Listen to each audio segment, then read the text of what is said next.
നമസ്കാരം. +2 ഫിസിക്സിലെ important questions discuss ചെയ്യുന്ന ഒരു സെക്ഷനാണിത്. നമ്മൾ സെലക്റ്റഡ് ക്വസ്റ്റ്യൻസ് ഓരോരോ വീഡിയോ ആയിട്ട് ഡിസ്കസ് ചെയ്യുവാണ്. നമുക്ക് വേഗം തന്നെ ഫസ്റ്റ് ക്വസ്റ്റ്യനിലേക്ക് കിടക്കാം. ഈ ക്വസ്റ്റ്യൻ എന്ന് പറയുന്നത് ഒരു സർക്യൂട്ട് ഡയഗ്രാം നമുക്ക് തന്നിട്ടുണ്ട്. ഈ സർക്യൂട്ടിനുള്ളിൽ 3 റെസിസ്റ്റേഴ്സ് കണക്ട് ചെയ്തിട്ടുണ്ട്. 150, 75 ആൻഡ് 100. അത് ഡയോഡ് വഴിയാണ് ഒരു വോൾട്ടേജിലേക്ക് കണക്ട് ചെയ്തിരിക്കുന്നത്. D1, D2 എന്ന് പറഞ്ഞ 2 ഡയോഡ്സ് ഉണ്ട്. 100 ഓം റെസിസ്റ്റൻസിൽ കൂടെ പോകുന്ന കറണ്ട് എത്രയാണെന്നാണ് കണ്ടുപിടിക്കേണ്ടത്. ഇത് ചെയ്യാൻ വേണ്ടിയിട്ട് നമ്മൾ ആദ്യം ഈ ഡയോഡ്സ് ഏത് രീതിയിലാണ് കണക്ട് ചെയ്തിരിക്കുന്നത് നോക്കുക. 6 വോൾട്ടിലേക്ക് ഡയോഡ് D1 കണക്ട് ചെയ്തിരിക്കുന്നത്. നിങ്ങൾക്കറിയാം, ഒരു ഡയോഡിന് 2 റീജിയൻസ് നമ്മൾ പറയും. ഒന്ന് പി റീജിയനും 2 എൻ റീജിയനും. പി റീജിയനിലേക്ക് ബാറ്ററിയുടെ പോസിറ്റീവും എൻ റീജിയനിലേക്ക് ബാറ്ററിയുടെ നെഗറ്റീവും കണക്ട് ചെയ്യുന്നതിനെയാണ് നമ്മൾ ഫോർവേഡ് ബയാസിംഗ് എന്ന് പറയുന്നത്.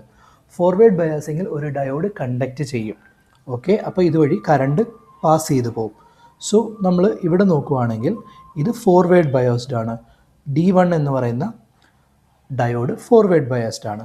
ഇനി നിങ്ങൾ രണ്ടാമത്തെ D2യിലേക്ക് നോക്കുവാണെങ്കിൽ അത് റിവേഴ്സ് ബയാസ്ഡ് ആണ്. അപ്പോൾ എന്താണ് റിവേഴ്സ് ബയാസ്ഡ്? ഒരു ഡയോഡിൻ്റെ പി റീജിയനിലേക്ക് നെഗറ്റീവും എൻ റീജിയനിലേക്ക് പോസിറ്റീവും കണക്ട് ചെയ്യുന്നതിനെയാണ് നമ്മൾ എന്ത് പറയുന്നത്? റിവേഴ്സ് ബയാസിംഗ് എന്ന് പറയുന്നത്. റിവേഴ്സ് ബയാസിങ്ങിൽ ഒരു ഡയോഡ് കണ്ടക്റ്റ് ചെയ്യില്ല.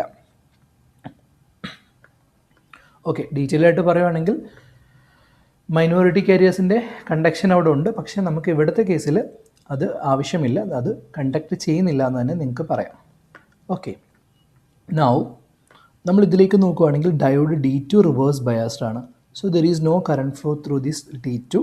നിങ്ങൾക്ക് അതിനെ അവോയ്ഡ് ചെയ്യാം. അപ്പോൾ അത് അവോയ്ഡ് ചെയ്ത് നിങ്ങളിത് മാറ്റി വരയ്ക്കുകയാണെങ്കിൽ ഡയോഡ് D1 ഉണ്ടല്ലോ, ഈ D1 റെസിസ്റ്റൻസ് ഉണ്ട്. ആ റെസിസ്റ്റൻസ് നിങ്ങളവിടെ മെൻഷൻ ചെയ്യണം. ഇത് ആക്ച്വലി ഡയോഡ് D1 ആണ്. D1 എന്ത് ചെയ്യുന്നുണ്ട്? കണ്ടക്റ്റ് ചെയ്യുന്നുണ്ട്. അപ്പം അതൊരു റെസിസ്റ്റൻസ് മാത്രമേ അവിടെ കൊടുക്കുന്നുള്ളൂ. പിന്നെ ഒരു 150 ഓം ഉണ്ട്. നിങ്ങൾ താഴേക്കുള്ള ബ്രാഞ്ച് D2ൻ്റെ ബ്രാഞ്ച് നിങ്ങളിവിടെ വരയ്ക്കേണ്ട, ബിക്കോസ് ഇതുവഴി കറണ്ട് പോകുന്നില്ല. പിന്നെയുള്ളത് 100 ഓം ആണ്. ഓക്കെ, ഇത് നേരെ 6 വോൾട്ടിലേക്ക് കണക്ട് ചെയ്തിരിക്കുന്നു. അപ്പോൾ ഞാൻ ഈ തന്നിരിക്കുന്ന സർക്യൂട്ടിനെ റീഡ്രോ ചെയ്തു. ഇപ്പം നിങ്ങൾക്ക് നോക്കിയാൽ അറിയാം, ഈ 6 വോൾട്ടിൽ നിന്ന് കറണ്ട് 50 കൂടെ 150 കൂടെ 100 വഴിയാണ് തിരിച്ച് ബാറ്ററിയിലേക്ക് വരുന്നത്. ദാറ്റ് മീൻസ് 3 റെസിസ്റ്റേഴ്സും സീരീസിലാണ് കണക്ട് ചെയ്തിരിക്കുന്നത്. ഒരു സർക്യൂട്ടിൽ ഒരേ കറണ്ട് പോകുന്ന റെസിസ്റ്റേഴ്സ് എല്ലാം സീരീസ് ആയിരിക്കും. കറണ്ട് സ്പ്ലിറ്റായി പോകുമ്പോഴാണ് അത് പാരലായിട്ട് മാറുന്നത്.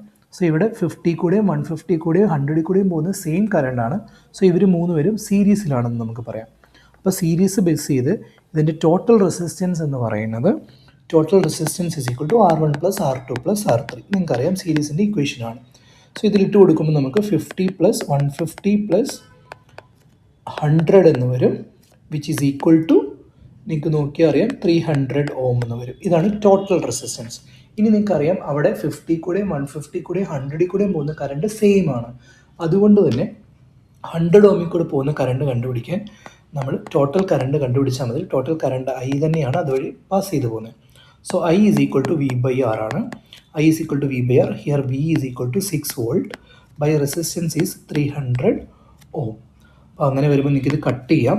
കട്ട് ചെയ്യുമ്പോഴത്തേക്കും 1/50 എന്ന് വരും. 1/50 എന്ന് പറയുമ്പോൾ 0.020 ആംപിയർ എന്ന് വരും. So your answer is option B.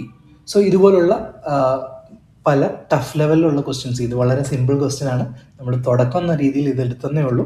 പല type question CBSE, ISC state സ്റ്റുഡൻസിന് +2 ഫിസിക്സിൽ നിന്ന് ആവശ്യമായിട്ടുള്ള ഇമ്പോർട്ടൻറ്റ് ക്വസ്റ്റ്യൻസ് അടങ്ങുന്ന വീഡിയോസ് നമ്മൾ ചെയ്യും. സോ വീഡിയോ ഇഷ്ടപ്പെട്ടെങ്കിൽ ലൈക്ക് ചെയ്യുക, ഷെയർ ചെയ്യുക. സോ അടുത്ത വീഡിയോയിൽ കാണുന്നവരെ ഗുഡ് ബൈ. Thank you.